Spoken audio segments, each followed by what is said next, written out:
शाला में नगर निगम के चुनाव हो रहे हैं, उसके लिए जो भारतीय जनता पार्टी द्वारा नगर निगम के सामूहिक विकास की दृष्टि से पार्टी ने जो संकल्प पत्र तैयार किया है, उसको आपके माध्यम से यहाँ जारी कर रहे हैं। ये संकल्प पत्र पूरे नगर निगम को एक दृष्टि में रखते हुए तैयार किया गया है। इसके अलावा जो प्रत्याशी है, जो उनके वार्ड की छोटी समस्याएं हैं, उनको लेकर के प्रत्याशियों ने अपने स्तर पर अपने अपने वार्ड में अपनी एक अपील भी जारी की है। शपथ पत्र में मुख्यतः जो भारतीय जनता पार्टी आने वाले समय में नगर निगम धर्मशाला को विकसित करने के लिए, मूलभूत सुविधाओं में सुधार लाने के लिए विचार रखती है, उसमें सबसे पहले धर्मशाला शहर के अंदर 22 चिन्हित स्थानों पर पार्किंग स्थलों का, छोटे बड़े स्थानों पर पार्किंग स्थलों का विकास करना। शहर में 24/7 पेयजल व्यवस्था तथा जल संवर्धन के लिए जो हमारी धर्मशाला के अंदर मुख्य खड्डे हैं, वहां पर छोटे बांधों का निर्माण करना। चरान खड्ड के ऊपर, जहां पर पीडब्ल्यूडी मैकेनिकल विंग की वर्कशॉप है, वहां से भागसू नाग तक फनिकुलर पैसेंजर वे का निर्माण करना। कचहरी अड्डा का पुनर्विकास, कोतवाली बाजार का पुनर्विकास, महिलाओं को स्वरोजगार तथा उनकी आय में बढ़ोतरी हेतु एमसी कोऑपरेटिव ग्रिड का गठन करना। नगर निगम द्वारा वरिष्ठ नागरिकों के लिए डॉक्टर ऑन कॉल ऐप का शुरू करना। आशियाना स्कीम के तहत सरकारी भूमि पर शहरी क्षेत्र में बने मकानों का नियमीकरण करना। अंडरग्राउंड केबलिंग एवं विद्युत नेटवर्क का उन्नयन करना। नगर निगम की सेवाएं ऑनलाइन हो और समय अवधि में अगर नगर निगम से रिस्पांस ना आए तो उनको डीम्ड अप्रूव्ड, मंजूर हुआ माना जाना। शहर में भीड़ और ट्रैफिक कम करने के लिए शहर के पुराने जर्जर सरकारी भवनों को हटा करके डीकंजेशन पॉलिसी लागू करना। उन स्थानों को खोल करके वहां पार्क और खेल कूद की व्यवस्था का प्रावधान करना। बेसहारा पशुओं के लिए शरण्य स्थल को विकसित करना। सुगम यातायात के लिए शहर की जो छोटी सड़कें हैं, गलियां हैं, उनमें ई टैक्सी की शुरुआत करना।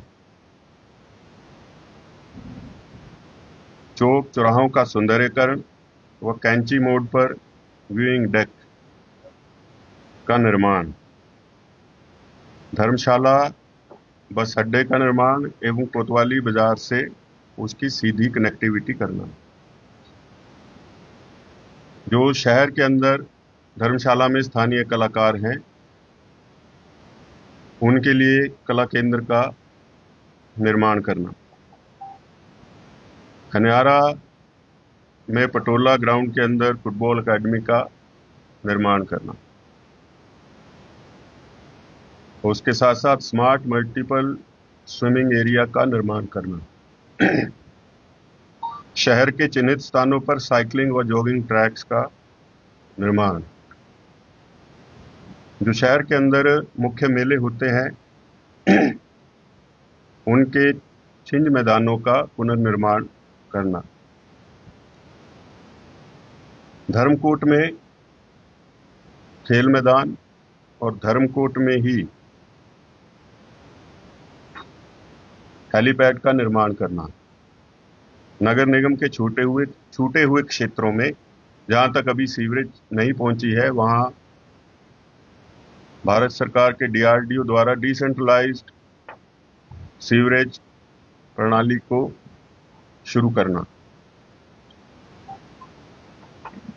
इंटरलॉक टाइल की जगह पर, क्योंकि बहुत ही शिकायत आई है कई वार्डों से कि वो टाइल कुछ ही समय बाद उखड़ जा रही है भारी बरसात के कारण, नेचुरल स्टोन पेविंग का इस्तेमाल करना।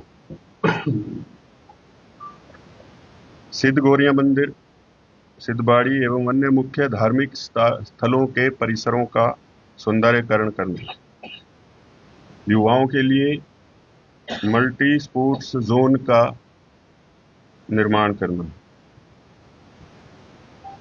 साथ में स्किल डेवलपमेंट और स्टार्टअप इंक्यूबेशन सेंटर की स्थापना करना। होर्डिंग, फ्लैक्स, पोस्टर, एडवर्टाइजमेंट के लिए स्थान चिन्हित करना। चिन्हित स्थानों पर वेंडिंग जोन्स और नाइट स्ट्रीट मार्केट का निर्माण करना। सभी वार्डों में जहां जहां भूमि उपलब्ध है वहां पर खेल सुविधाओं के लिए छोटे बड़े मैदान जितनी जगह उपलब्ध हो उनका निर्माण करना। भागसू में पुनरुत्थान केंद्र की स्थापना करना, रिजुविनेशन सेंटर। शहर के अंदर छोटी गलियों और रास्तों का पुनर्निर्माण जो कि अभी तक छूटे हुए हैं। भारी बरसात से बचाव के लिए शहर की नालियों और नालों का चैनलाइजेशन, क्योंकि भारी बरसात से पिछले कुछ वर्षों से देखा है कि शहर और शहर के आसपास बहुत नुकसान हुआ है। और अति महत्वपूर्ण सबसे, धर्मशाला को ड्रग मुक्त रखने के लिए टेक्नोलॉजी का इस्तेमाल करते हुए, चाहे CCTV है, अन्य माध्यम है, जागरूकता है, धर्मशाला 100% ड्रग मुक्त रहे, उसके लिए योजना को लागू करना। तो ये मुख्यतः जो भारतीय जनता पार्टी ने संकल्प पत्र दिया है प्रदेश की दृष्टि से, अन्य नगर निगमों में उनकी दृष्टि से, आज और जगह भी रिलीज हुआ है। और आपके माध्यम से मैं धर्मशाला की जनता से ये कहना चाहूँगा कि हमारा ये प्रयास है, भारतीय जनता पार्टी ये विचार रखती है कि धर्मशाला न केवल एक नगर निगम है बल्कि पर्यटन की दृष्टि से भी प्रदेश की दूसरी राजधानी होने के नाते भी अति महत्वपूर्ण और तेजी से बढ़ता हुआ शहर। भविष्य को दृष्टि में रखते हुए इस शहर की मूलभूत सुविधाओं को ठीक करना, आम जन की जो क्वालिटी ऑफ लाइफ है उसको इम्प्रूव करना, उनके ऊपर भारतीय जनता पार्टी का जब निगम चुन करके आएगा तो पार्टी भी काम करेगी, भारतीय जनता पार्टी की सरकार प्रदेश में आएगी वो भी काम करेगी। और जो एक विजन हमारे प्रधानमंत्री श्रद्धेय नरेंद्र मोदी जी ने देश के लिए देखा था स्मार्ट सिटी मिशन के अंदर, जिसमें कि मुख्यतः शुरू में जब 100 शहरों का चयन हुआ उसमें धर्मशाला भी था। जो चीजें धरातल पर उतरनी चाहिए थी, जहां जहां उनमें चूक रही है उसको ठीक करके विकास के रास्ते पर इस शहर को आगे बढ़ाने के लिए पार्टी जो है वो संकल्पित है। और जो हमारे प्रत्याशी चुनाव मैदान में उतरे हैं वो भी सेवा भाव से दिन रात शहर के पुनर्निर्माण और मूलभूत सुविधाओं को आम जन तक पहुंचाने के लिए कृत संकल्प रहेंगे, ये मैं आपसे कहना चाहता हूं। इसको रिलीज कर ले, ऐसे करके पहले कर लेते हैं ना।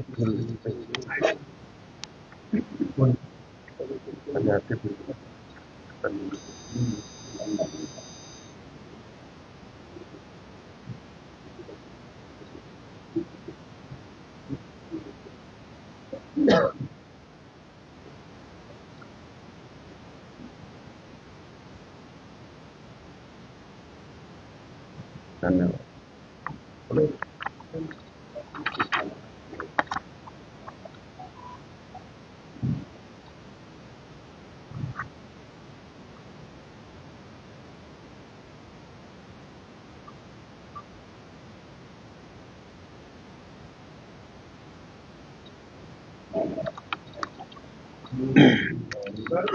स्मार्ट सिटी के दुरुपयोग के आरोप लगते रहे, तो क्या इसकी वास्तव जांच करेगी? देखिए, ऐसा है कि भारतीय जनता पार्टी विपक्ष के नाते जो लोगों से और स्थानीय स्तर पर बातें देखने को मिलती हैं और जो स्मार्ट सिटी के अंदर बार बार मुद्दे उठते रहे हैं, उनको देखते हुए ये पार्टी के भी ध्यान में है, हमारे ध्यान में भी है कि पैसे का दुरुपयोग हुआ है। और ये हम ही नहीं कहते हैं, कांग्रेस पार्टी ने अभी पीछे ही एक मंत्री, कांगड़ा से वरिष्ठ मंत्री हैं, वो आए थे, तो उन्होंने अपनी पत्रकार वार्ता में कहा है कि पंचायत से भी बदतर हालात हैं। 2 वर्ष से हाउस ही कन्वीन नहीं हुआ है। तो ये पैसा जो जनता का पैसा है, जो केंद्र से भी आया, स्टेट शेयरिंग में स्टेट से भी आया है, उसके ऊपर जब नगर निगम का गठन होगा तो चुने हुए पार्षद, चुना हुआ नगर निगम जो है उन चीजों को तो देखेगा ही, लेकिन प्राथमिकता हमारी जो है वो पहले दिन से जो संकल्प पत्र है, जो मूलभूत चीजें हैं शहर की, उनके ऊपर काम करने का, विकासोन्मुखी सोच के साथ, विचार के साथ भारतीय जनता पार्टी का नगर निगम काम करेगा।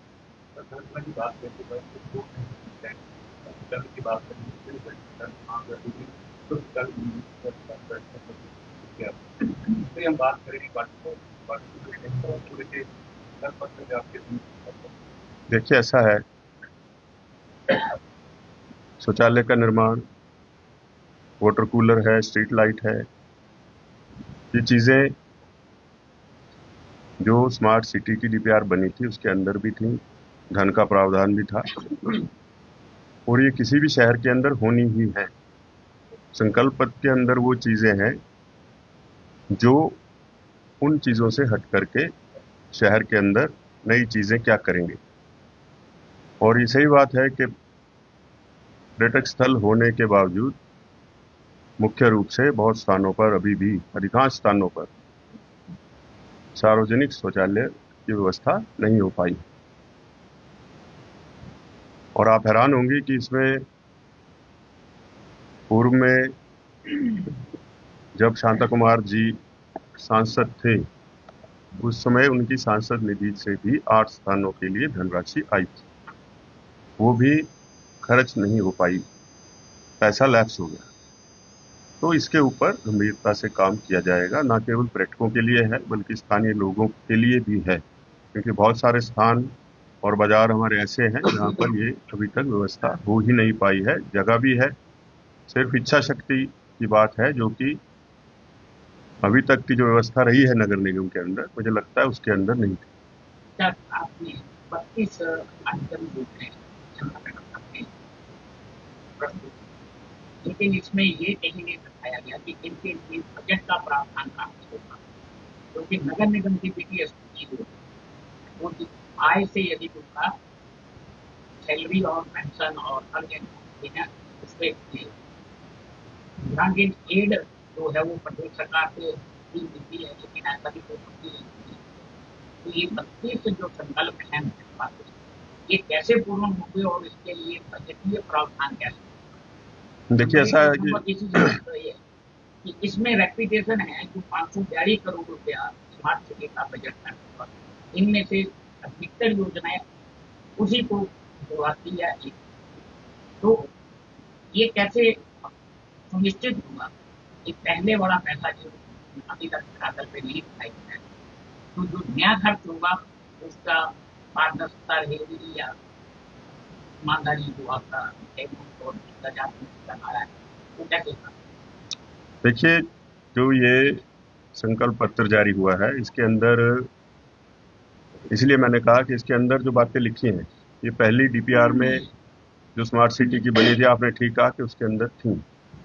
फर्नीकुलर है उसके लिए 50 करोड़ रुपए का उसमें प्रावधान था, लेकिन मैंने कहा कि इच्छा शक्ति की कमी थी, वो नहीं हो पाया। जहां तक बजटरी प्रोविजन की बात है, तो बजटरी प्रोविजन के लिए जिस तरह से नगर निगम ने अपने आय के साधनों में सुधार नहीं किया है, उसमें करेक्शन करके दूसरा आपने कहा कि ग्रांट इन एड से विकास नहीं होगा। वो एक थोड़ी बहुत धनराशि रहती, लेकिन इसमें जो अधिकांश चीजें आप देख रहे हैं उसके लिए जरूरी नहीं है कि कोई सरकार ही प्रावधान करेगी।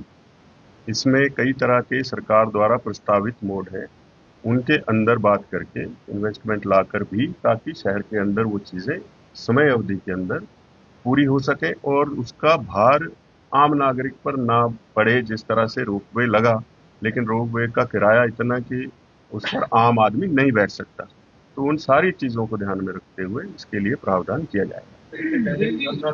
स्मार्ट डस्टबिन लगाए गए, आज करोड़ों के रुपए इन्वेस्ट किया गया, आज वो जंग इम्प्लीमेंटेड जो प्रोजेक्ट इम्प्लीमेंट किए जाते हैं।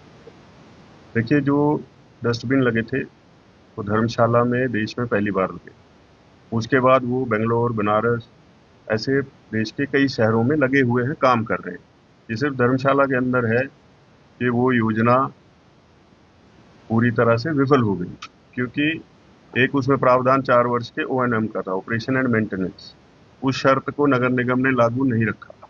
आज उनको उठा करके जो डंपिंग एरिया है वहां पर रख दिया है।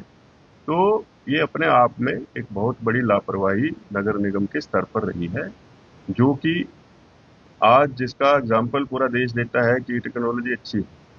अभी आप देखेंगे दिल्ली के अंदर लगाने जा रहे हैं, ऐसे ही कई सरकारों ने अन्य जगह निर्णय लिया है। तो ऐसा क्या हुआ कि धर्मशाला के अंदर ही वो फ्लॉप हुआ? इसका मतलब ये है कि जो व्यक्ति उस समय नगर निगम के अंदर चुने प्रतिनिधि बैठे थे, उन्होंने इसके ऊपर ध्यान नहीं दिया गया। क्या उसमें शर्तें थी, उनकी अनुपालना पूरी नहीं हुई, और वो सारा कागजों में है, ऑन रिकॉर्ड है सरकार के। तो इसके ऊपर जो है वो कार्रवाई समय आने पर होगी। युवा वोटर जो है वो आपके केंद्र बिंदु में है भाजपा। युवा को रोजगार के साथ कैसे जोड़ा जाएगा, ये विजन कैसा रहेगा और क्या उसके लिए योजनाएं आपके? देखिए, इसमें हमने कहा है कि आपका स्किल डेवलपमेंट और इंक्यूबेशन सेंटर की स्थापना जो है वो की जाएगी। रोजगार से जोड़ने के लिए आज के समय में अगर आपके पास एक्सपोजर नहीं और नगर निगम की तरफ से कोई ऐसी जानकारी नहीं होगी, तो कई बार युवा उससे वंचित रह जाता है। तो उसके ऊपर विशेष ध्यान रहेगा। इसीलिए अधिकांश प्रत्याशी आपने देखा होगा कि आज की परिस्थिति और आने वाली परिस्थिति को देखते हुए खुद युवा पीढ़ी के हैं, जो उस पीड़ा को समझते हैं, और वो इन चीज़ों के ऊपर मेरा ये मानना है कि पूरी क्षमता के साथ काम करेंगे।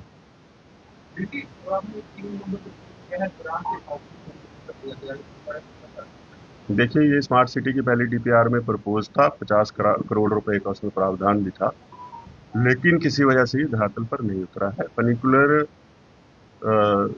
आप ये मान लीजिए कि एक ऐसी यातायात व्यवस्था है जिसमें कि पैसेंजर और फ्रेट, मतलब लोग भी जा सकते हैं और सामान भी ले जा सकते हैं, जो कि जमीन पर चलता है और सीधे सीधे वो भागसू तक जाएगा, जिससे डिकंजेशन में भी, पर्यटन में भी उसका लाभ होगा।